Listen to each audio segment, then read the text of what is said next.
What it do? Welcome to the J-Boy Sports Podcast. Please like, share, and subscribe if you enjoy the content. If you don't love the content, you can still do those things because you can help a brother out and a brother would help you out. Make sure that you comment because guess what? We got to have conversations in the comment section. Things are getting crazy in sports right now, getting absolutely crazy. I will definitely respond because ball is life. Hit that notification bell so you don't miss any of our glorious content. Lastly, make sure that you hang on towards the end of this video for some of our other suggested and selected gems that we know you'll love.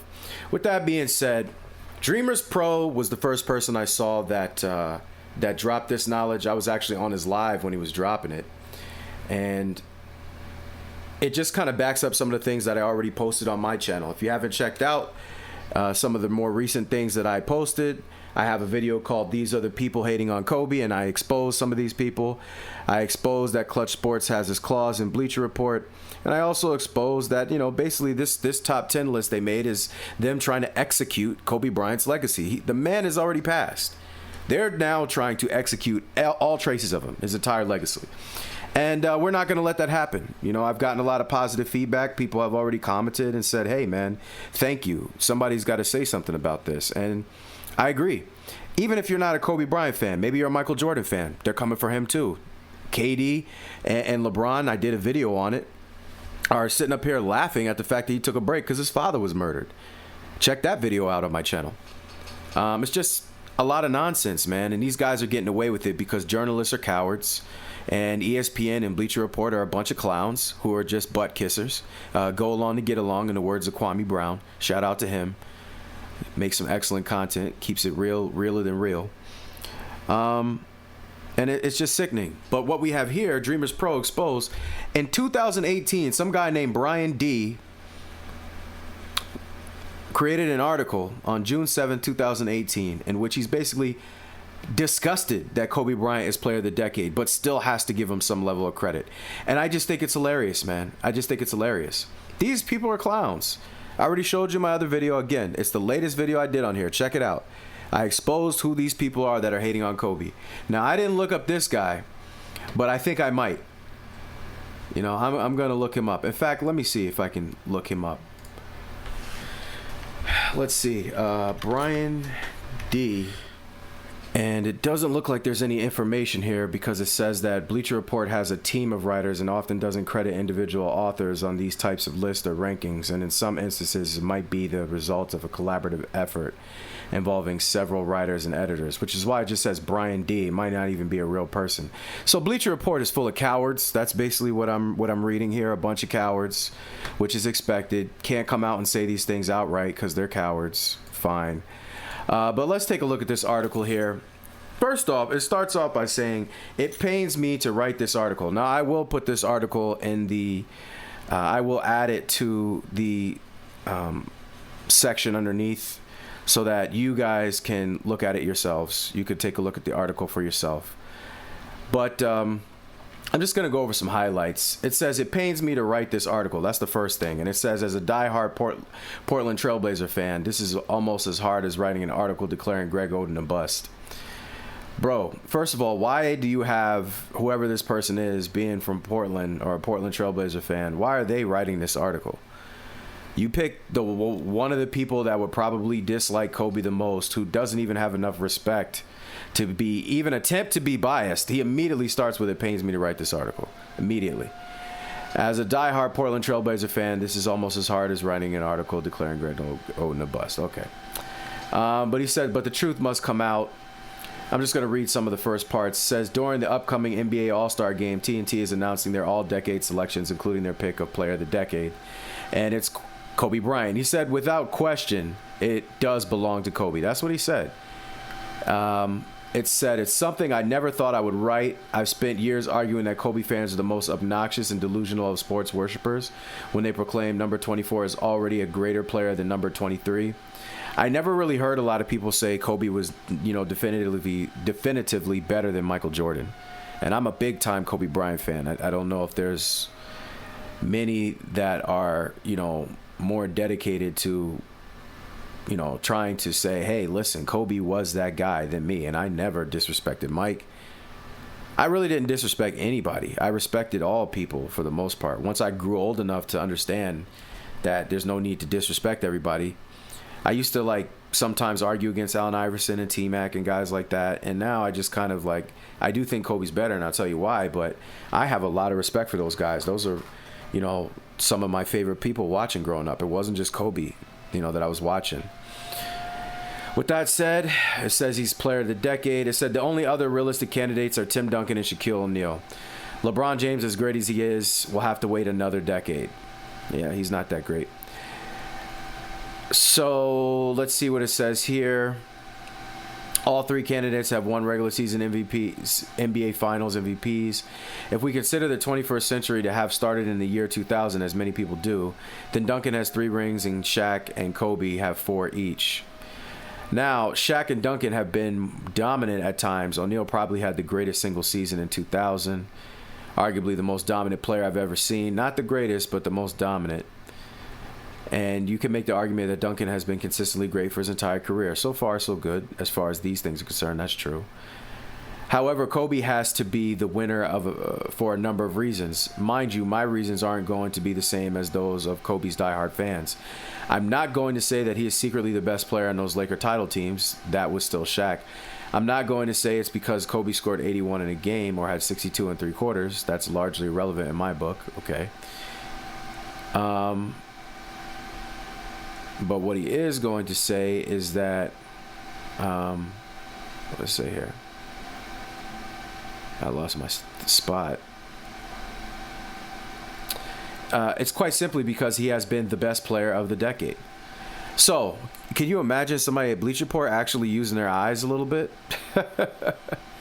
No stats? If you poll current players, they will almost unanimously select Kobe as the best player in the league. So all you little clowns that are listening to this that don't want to believe it, this is 2018, and they're still saying this. The only real criticism you could throw at Kobe is that he's not quite Michael Jordan. Imagine that. The only real criticism you could throw at Kobe is he's not quite Michael. Not quite Michael. That's the only criticism this guy said you could throw at him in 2018. Second, he managed to add hardware. And it's one thing for everyone to consider you the best player in the NBA when your team is mediocre. Think of Michael Jordan in 1987. Everyone knew he was better than everyone else. But Magic and Larry were still the unchallenged kings of the NBA because they were in the NBA Finals every year. 2 years ago, I would have said Shaq or Duncan were the players of the decade. Shaq had added a 4th ring in 2006, and Duncan did the same in 2007. In the meantime, Kobe's Lakers were struggling to make the playoffs. But since then, to both his and the Lakers' credit, Kobe went on to win a regular season MVP, a Finals MVP, and another championship. In the professional sports, this kind of thing matters. There's a reason why Joe Montana was the player of the 1980s in the NFL rather than Dan Marino. He won the rings.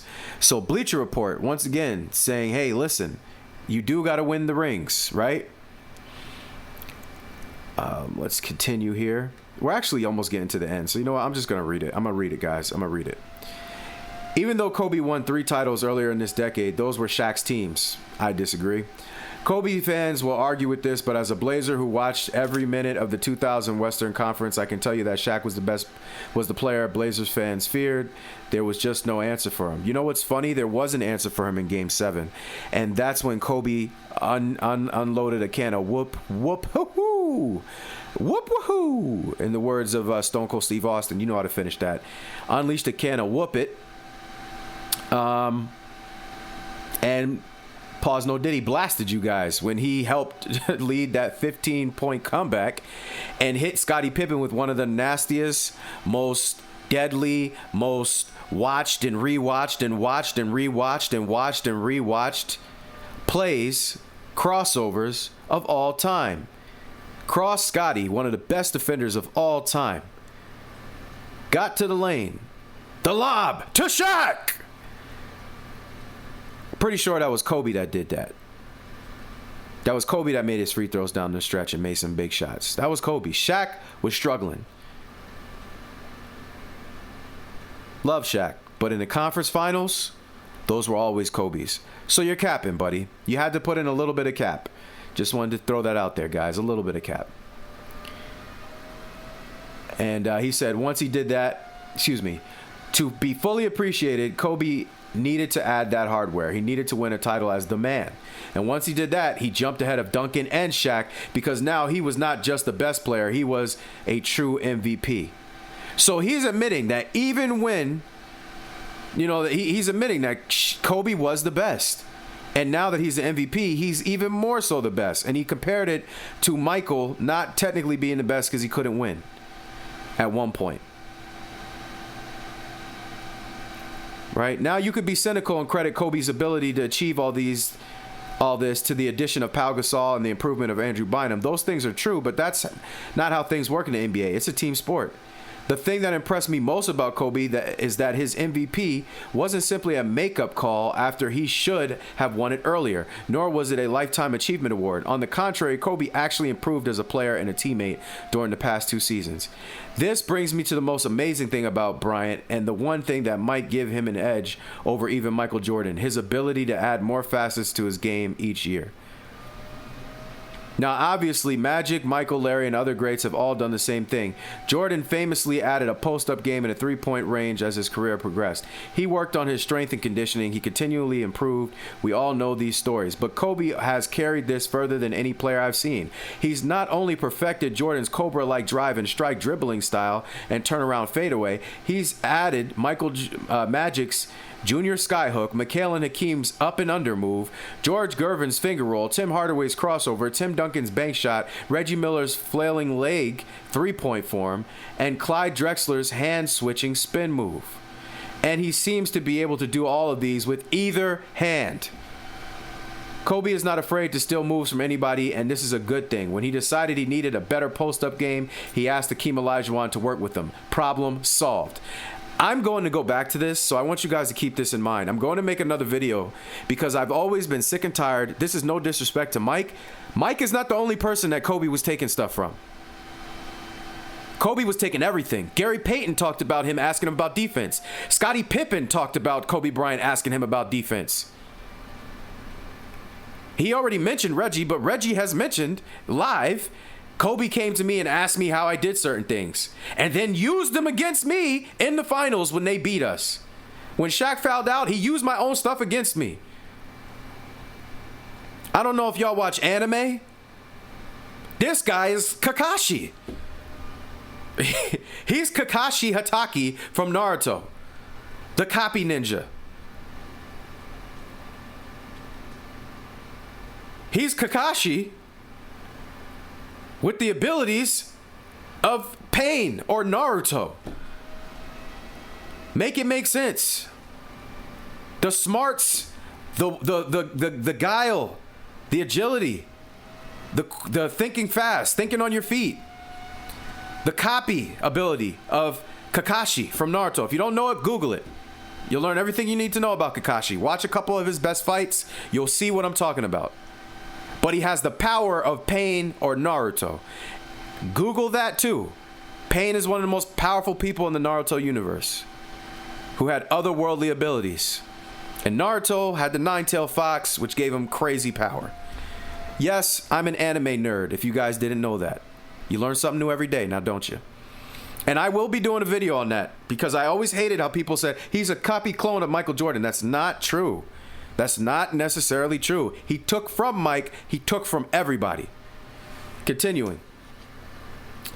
And he did it with either hand. Kobe is not afraid to steal moves from anybody, and this is a good thing. Okay, we read that. Problem solved. Excuse me. Of course, this leads to my biggest criticism of Kobe. He's not an original. When he came into the league, he was Michael Jordan tribute band. Over time, he branched out and is now one of those brands who can play everything from ABBA to Zeppelin, but he's still a cover band. Bro, who else does the spin move, pull-up jump shot like Kobe does? The spin back, spin move, jump shot. Who else does that?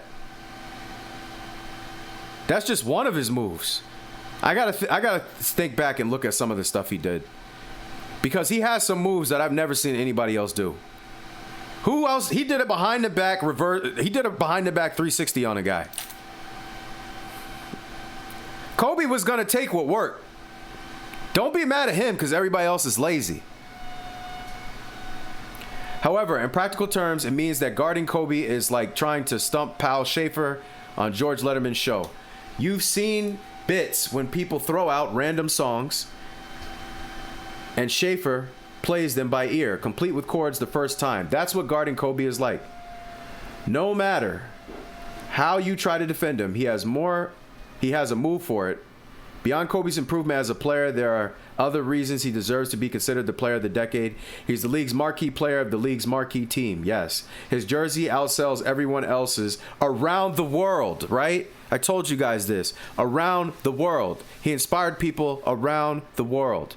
He's been consistently excellent all decade. He's been extremely tough and durable. Oh, there have been problems, of course. You've read them all. But from a basketball standpoint, you can't argue with Kobe Bryant as the player of the decade. That being said, as a Blazer fan, I have to be contrarian and pick the Spurs as the team of the decade. I can't help myself. Here's the thing you guys have to realize.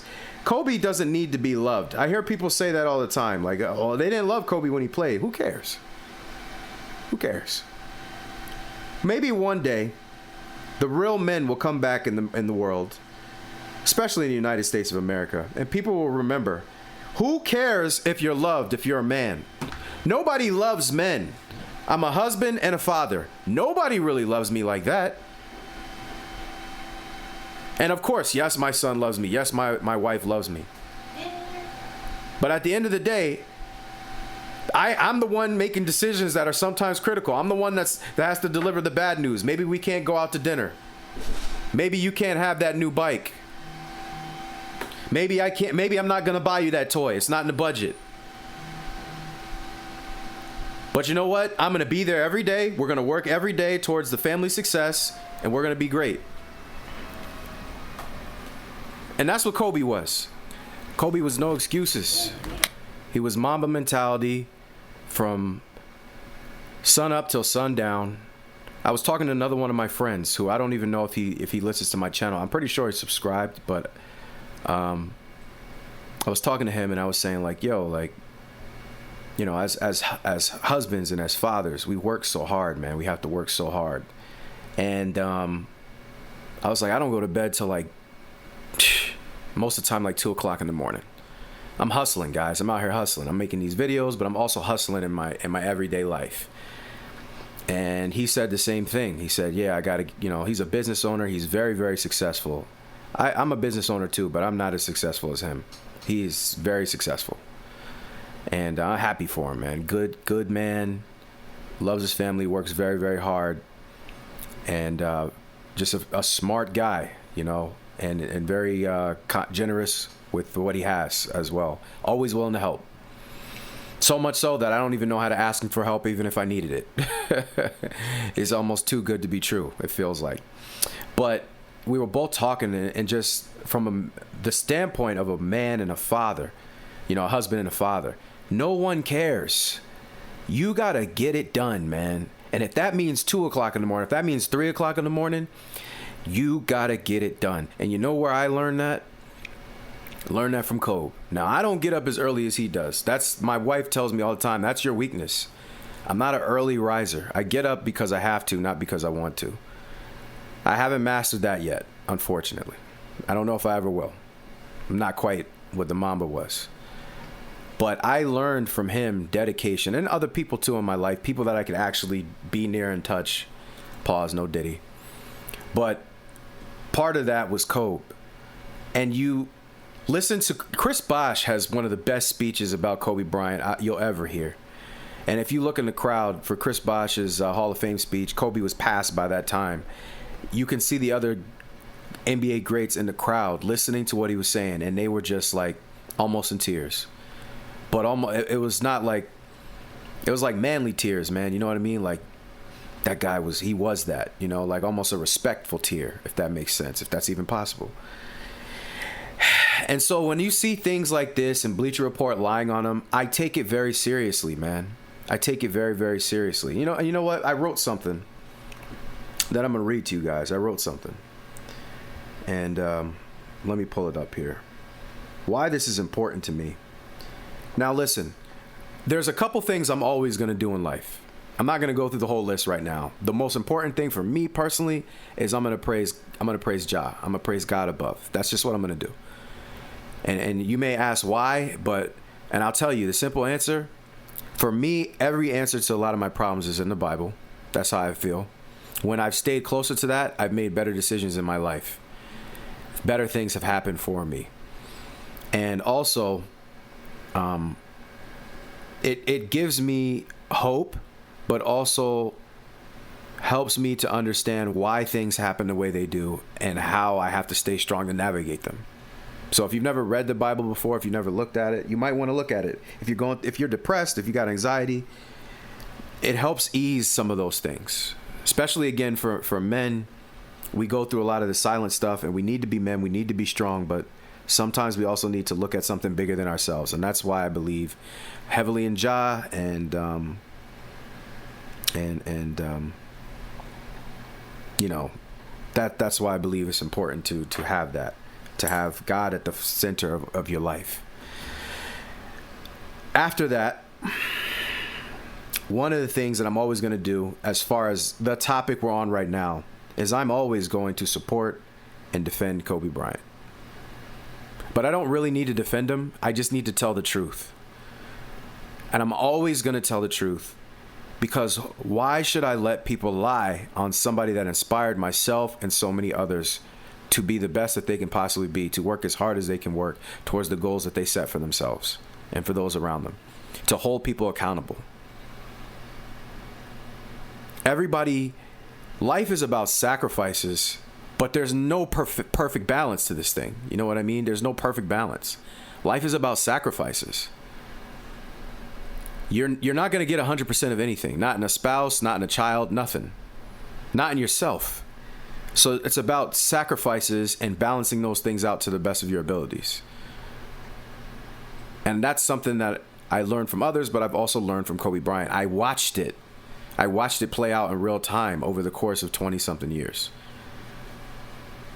And it inspired me to be better.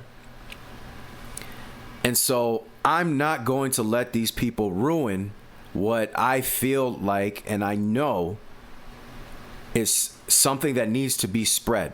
Just like I will spread the gospel. I'm not trying to preach down you guys' throats. I know that's not what you came here for. I'm just giving you a tip on how I've gotten to this point, if this is a point that you want to get to or appreciate. I'm not going to preach to you here. I'm just giving you a gem that worked for me. But I am going to preach to you that in a different capacity, that Kobe Bryant is important. He was important to the fabric of the NBA. And sports is a microcosm of life. So when you have a leader of that magnitude and somebody that does so many things right, and he's not perfect, he made mistakes, and a lot of people that hate him will try to bring up the mistakes, but they never talk about how he learned from those mistakes. This article says he became better. He improved his leadership, his quality, everything. He always improved. He improved as a person throughout the course of his life as well. A better husband, a better father, a better leader. Phil Jackson said that his biggest triumph for Kobe Bryant, the thing that he's most proud of beyond even the championships, is the leadership he showed towards the end of his career. Because I think they asked him about Adam Morrison and they were trying to make fun of him, and he said, listen, Adam comes in every day and busts his butt in practice and helps make us all better players. Even if it's not on the court, he has his role. And Phil mentioned that and said that's what he was most proud of when it comes to Kobe Bryant. A lot of these stars now are cocky beyond belief. They don't care about the fans. They don't care about inspiring them. They don't offer any hope to you as a person. They don't bring any real substance to your life. They just want their money, and they think that's good enough. They don't strive to become better people in any way, shape, or form. But they still want all the praise and the glory that Michael and Kobe Bryant and Tim Duncan and Shaq and some of these other people, who all had their flaws and weaknesses, but They've earned some of the things that we appreciate from them. They've earned it. These guys don't want to earn it. That's why they get so mad at Shaq all the time. They don't want to earn it. And Charles Barkley. They just want to do what they want to do. They don't want to make sacrifices. They want their cake and they want to eat it too. That's not how this world works. Not for you because you're rich, and not for us because we're not rich. Kobe found that balance, and that's why he's one of the most respected people ever worldwide. The balance between sacrificing and still managing to put it all together as much as possible. You sacrifice those times with your kids, but maybe you got to wake up early and go to bed late so that you can, make things happen for your family. There's a whole bunch of sacrifices that we make all the time. So this is what I wrote. I know I kind of went off on a tangent there, and this video is probably longer than it should be. But I wanted to make sure, first of all, you guys got this article. So you see how Bleacher Report is lying. This is what they wrote before. What changed? How did he get all the way to 11th when he was the player of the decade in 2018? Over LeBron.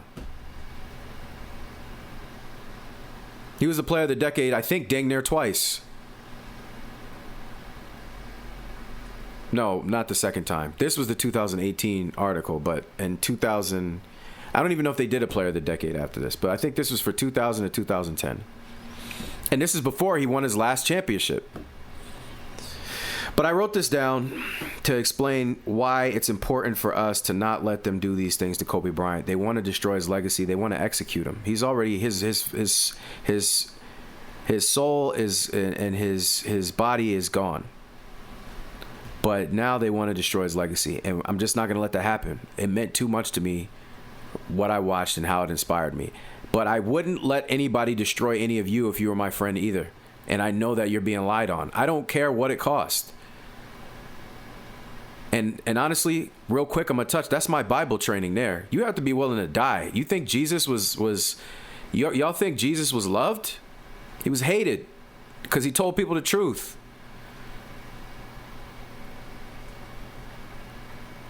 That's why they hate you when you tell the truth about Kobe Bryant. They hated Jesus for telling the truth. Why should they love you for telling the truth? They want to put a narrative out there that's completely sinful, in my opinion. They want you to praise people for doing the least amount of work, for not going to work every day, for not wanting to play 82 games, for saying, oh, they got a bag. Like Mace said, just because you got a bag don't mean I respect the way that you got it. But again, if they hated Jesus for telling the truth, why would they love you for telling it? So this is what I wrote. I'm not going to let lies be spread about Kobe Bryant, just like I wouldn't let lies be told about someone I care about, that I know, that's been a part of my life or is still a part of my life or whatever. It was a privilege to watch Kobe, and I say that because he earned my respect. I watch a lot of people now, and I'm thankful that I got to watch Kobe, because if all I had were some of these guys that are just propaganda puppets, not worthy of the respect and praise that they so desire, I would be messed up. But we were able to watch Kobe, and it helped shape my life. And no lie, it really did. So I'll be darned if a horrible tragedy and LeBron and Klutch will be allowed to destroy that. Not on my watch. They picked the wrong one. They picked the wrong one in Kobe. They picked the wrong one in Mike. They picked the wrong one in all the NBA fans who are fans of players that deserve to be respected and not brushed aside just so LeBron James can appear dominant. They should have lowered their aim because they've awakened a bunch of sleeper cells. And that's all of you, and myself included, who just couldn't take it anymore, and you get pushed to the brink, and at some point you got to start fighting back. I'm like this in my regular life for those people that know me. I don't do lies. I don't tolerate lies. If I'm the only person that has to stand up and say this is ridiculous, I will be the only person standing up saying it's ridiculous. And if I really care about something, then I start a channel that you're currently listening to or watching or both. So with that said, this video was longer than I expected it to be, but it just has to be said, man. Bleacher Report is bugging. And somebody's got to say something about it. And if you hear that little whisper, that was my son. He's trying to be quiet, but he's over here next to me while I'm recording. But he needed help with his with something he was doing. He's a good kid. So, yeah, so that's that, man. And don't let these people fool you. It's propaganda. It's always been propaganda. And you know, I feel bad that I have to push a lot of this to LeBron at times, because it's like, dang, bro, like I don't want to be this guy. And I know there's good points about him. I'm sure there are. I know there are. I can even name some things that are good about him. I think he's excellent. He's done a good job as a father. His kids, Bronny's a good kid. I just think he's also a nepo baby that should have went about it the right way. I think he could have made the NBA the right way, or a better way than what LeBron did for him. But that's what happened when narcissism takes you over. Everybody else is expendable, including your kids to some extent. And I don't care what y'all say. I wouldn't have done that to my son. And y'all may look at me and say, you don't know, you don't have money, blah, blah, blah, blah, blah. Yeah, well, I wouldn't.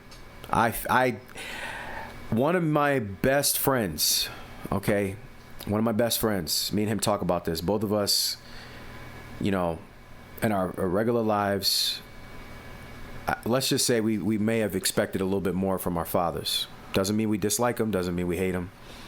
Just means we might have expected a little bit more. But one thing that did happen, because we didn't have the overall coverage of our fathers, you know, hold on one second. Thank you for holding on. But you see a difference when you're forced to mature faster and as a man make decisions for yourself to figure it out faster, you become more mature than the people around you. You move through the world differently. You make less excuses because you know it's just on you. It's either you or not. It's either life or death. You're a more serious person. And that's how me and my friend are with things. So that's what LeBron, in my opinion, took away from Bronny. And I don't know if he's going to be able to recover from that. Hopefully he will at some point, because he seems like a very nice kid. That's why regardless of how I feel about how he got in, I try not to bash him, because I actually think he's a nice kid. I think he's a good kid. He answers questions the right way. He's humble. To me, his father could learn from his humbleness, in my opinion. So I got to give LeBron credit. He raised a kid to be more based than he is, in my opinion. But I feel bad because it's like I got to go at him because he's attacking people. You can't unsee it. Once you see it a few times, and he's misleading people. And so I got to fight back. And that's what I'm doing. And this Bleacher Report article, again, I already did a video. They're attached to Klutch Sports. You don't just 180 like this. Everybody that's attached to LeBron James decided to do a 180 on Kobe Bryant. 360, 180, 720, I don't give a freak. Something. Shannon Sharp said, it's God and then it's Kobe. God, Kobe, and Jordan, or something like that, he said. Something. Nick Wright had Kobe ranked really high and said LeBron wasn't that good at one point. The internet doesn't lie. It holds receipts. But all of a sudden, everybody hates Kobe Bryant. And everybody agrees with the placement of Kobe Bryant. And that's because of LeBron. And so I can't unsee that. And he started this war. And I'm going to finish it. So thank you very much for listening this long, guys. I know this video turned into some other stuff that you're probably like, yo, what is he talking about? Why is he doing all this? You know, the reason why I started this channel is because I'm just tired, man. I'm tired of people lying. And I do love sports. And I like to talk about just things outside of this particular topic. But they painted pictures of sports that are wrong, in my opinion. Sports is supposed to teach you how to navigate life, how to really be a man about your life, how to not make excuses, be accountable. It's almost like the military, but more free. It's like being a spiritual person, somebody that's very disciplined in the word or your faith, but maybe a little more free once again. So thank you very much for listening this long. Share this video. Spread the message. We up. No more lies, man. We're not doing this stuff no more. Look at these articles. Do your research on these people. Frauds, phonies, fakes, man. Frauds, phonies, fakes. Make sure that you comment. I definitely want to have conversations in the comment section. How do you feel? Do you think this article explains exactly how Bleacher Report is lying on Kobe Bryant? Do you think it's a coincidence that they had him, that they praised him in this article, even though they didn't like him, but now they just don't like him at all? You thought this was all just a coincidence? Or do you think it's by design? I think it's by design. What do you think? So, with that said, make sure that you comment, right? Like I said, I will reply. Hit that notification bell so you don't miss any of our glorious content. Make sure that you hang on towards the end of this video because we have some other great videos that we know you'll love. I truly appreciate you taking this much time to have this type of discussion on this day. Thank you very much. Very appreciative. Very humble. Much love. That somehow you're never again.